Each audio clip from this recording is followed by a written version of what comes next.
Sup everyone, I'm your female otaku, and I'm here to review episode 1 of Tales of Zestiria the X. And if you remember my top 10 upcoming summer 2016 video, then you probably remember that I put Tales of Zestiria the X at number 9. I wasn't really interested in it. I was just looking for some sort of let's go on a quest like anime. You know, something like Rage of Bahamut Genesis while I'm waiting for season 2 to come out. Can't wait for that.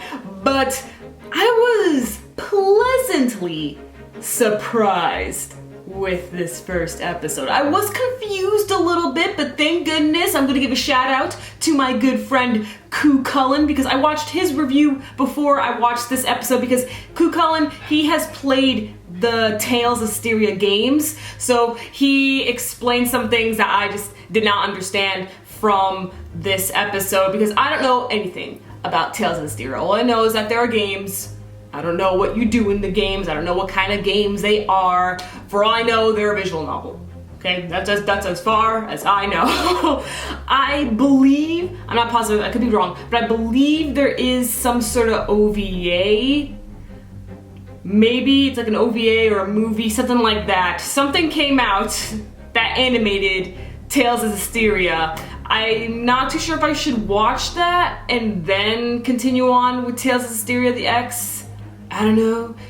You game players, just let me know. I'm gonna need your help on this. There's just one thing though that they did say quite a few times in this episode that I still don't know what it is, and that is ley lines. I don't really know what ley lines are. They didn't really explain that.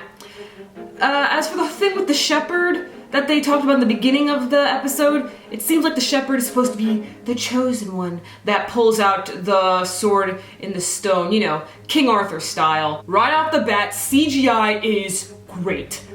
Ufotable, I swear, Ufotable is like one of the few studios who knows how to use CGI. They use it to their benefit, like, honestly.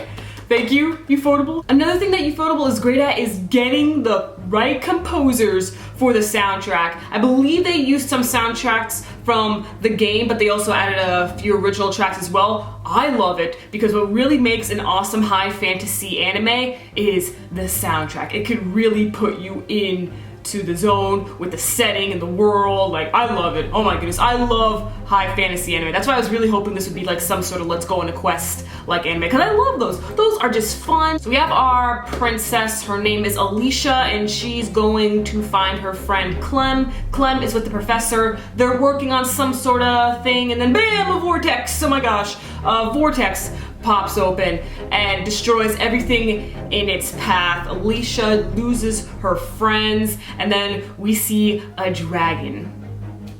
This is gonna be fun. This is gonna be a lot of fun. I have no idea what to expect. Do not leave me any hints. Gamers, do not leave me any hints on what to expect. All I want to know from you gamers is how you liked the adaptation and what the heck are ley lines. I don't know what ley lines are. They seem pretty important since they kept mentioning it in this episode.